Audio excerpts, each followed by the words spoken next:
बिस्मिल्लाहिर्रहमानिर्रहीम। व्यूअर्स, मेरा नाम हमज़ा है और आज मैं अपना point of view treaty of Lausanne के ऊपर पेश करूँगा। Treaty of लौज़ान।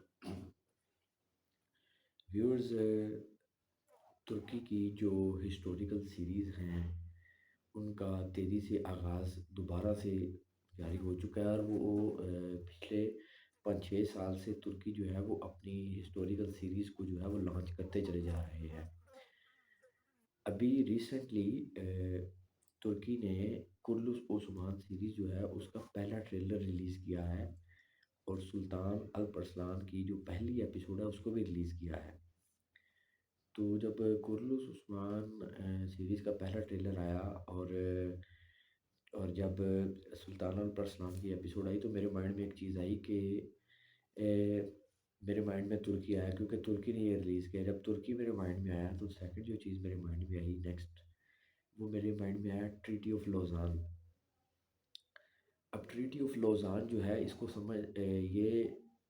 कोई भी अगर हिस्टोरिकल सीरीज़ देखता है तुर्की की तो सबसे पहले वो हिस्ट्री जो है वो देखेगा, कोशिश करेगा क्योंकि ये सारे हिस्टोरिकल ड्रामाज हैं, हिस्टोरिकल ये सीरीज़ है।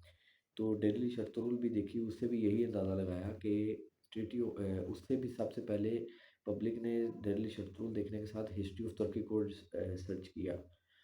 तो मेरा नहीं ख्याल कि अगर कोई हिस्ट्री ऑफ तुर्की को सर्च करे उसको ट्रीटी ऑफ लौज़ान के ऊपर सर्चिंग ना करे, वो ऐसा हो नहीं सकता। तो तुर्की जो है वो ट्रीटी ऑफ लौज़ान जो है ये है क्या? ट्रीटी ऑफ लौज़ान बेसिकली जब फर्स्ट वर्ल्ड वार हुई थी, फर्स्ट वर्ल्ड वार में एलाइड पावर्स और एक्सिस पावर्स के दरमियान एक जंग हुई थी।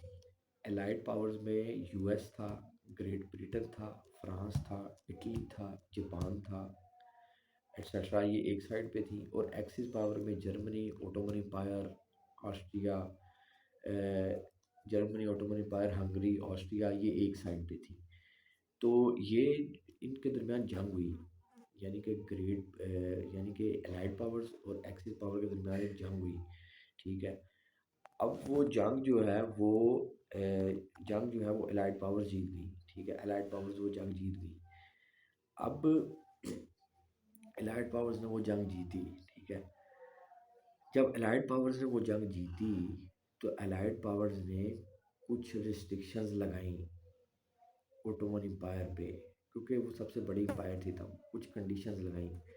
जब कंडीशंस लगाई तो तुर्की की जो तुर्की के नेशनलिस्ट लोग जो थे ना, जो तुर्की के अंदर जो लोग थे, जो नेशनलिस्ट थे, जो पैट्रियट थे, उन्होंने इस एग्रीमेंट को निगेट कर दिया। और जो एग्रीमेंट वो हुआ था वो सिटी ऑफ फ्रांस है, सर्व्स 1920 में, 10 अगस्त 1920 में सिटी है फ्रांस की सर्व्स, वहाँ पे एग्रीमेंट हुआ। लेकिन तुर्की के जो नेशनलिस्ट हैं, जो तुर्की के पैट्रियट लोग हैं, उन्होंने इसको निगेट कर दिया, उन्होंने इसको रिजेक्ट कर दिया, उन्होंने इसको नहीं माना। वो कहते हैं कि हम इस एग्रीमेंट को नहीं मानते। अब अब हुआ क्या कि जब तुर्की की तरफ से रिएक्शन आया, एक रिस्पॉन्सिबल रिएक्शन आया, एक बहुत स्ट्रिक्ट रिएक्शन आया, तो फिर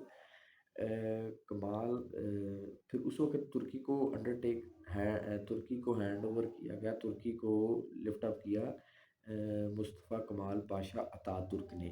मुस्तफ़ा कमाल पाशा अतातुर्क ने तुर्की की कमांड संभाली। अब तुर्की जो है वो अब तुर्की की कमान संभाली उन्होंने। अब जब हुआ क्या कि तुर्की, अब अलाइड पावर्स जो थी, ग्रेट ब्रिटेन, ठीक है, यूएसए, फ्रांस, जापान, रशिया, ये जो अलाइड पावर्स थी, इनके दरमियान और कमाल पाशा अतातुर्क के दरमियान एक नया एग्रीमेंट हुआ। ठीक है। उस एग्रीमेंट के तहत जो उस एग्रीमेंट में जो बेसिकली मेरे ख्याल से जो तुर्की के ऊपर, तुर्की को हटाने के लिए, तुर्की को मैप से हटाने के लिए, इतनी बड़ी एम्पायर को, और उसके बाद तुर्की के ऊपर रिस्ट्रिक्शंस लगा के उसको दिवालिया करने की जो कोशिश की गई, वो कंडीशन मैं आपके सामने रखता हूँ। वो कंडीशंस ये हैं कि सबसे पहले तुर्की को सेकुलर स्टेट डिक्लेयर कर दिया गया। सेकुलर स्टेट डिक्लेयर किया गया और तुर्की की जो सोल्जर्स हैं, जो आर्मी है, उसको भी सेक्युलर कर दिया गया। यहाँ तक भी है कि जो अज़ानें हैं वो तुर्की ज़बान में दी जाने लगी, बल्कि ये है कि जो अरबिक ज़बान में अज़ान का होना, अज़ान को डिसअलाउ किया गया कि ये अरबिक ज़बान में हो। ये किया गया कि ये अज़ान जो है ये तुर्की ज़ुबान में हो।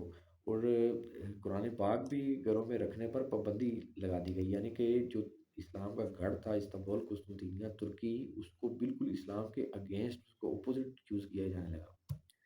अब नेक्स्ट जो है वो सबसे बड़ी क्या चीज़ हुई, जो नेक्स्ट जो चीज़ हुई, इस्तांबुल सिटी है जो कैपिटल है तुर्की का, उसके पास एक सी गुजरती है, सी ऑफ मार्मरा, जिसको हम कहते हैं अबनाए फास्फोरस। दुनिया की जो ट्रेड है वहाँ से होती है बहरी जहाज़ों के थ्रू। अब वो जो है वो एशिया और यूरोप को आपस में मिलाती है।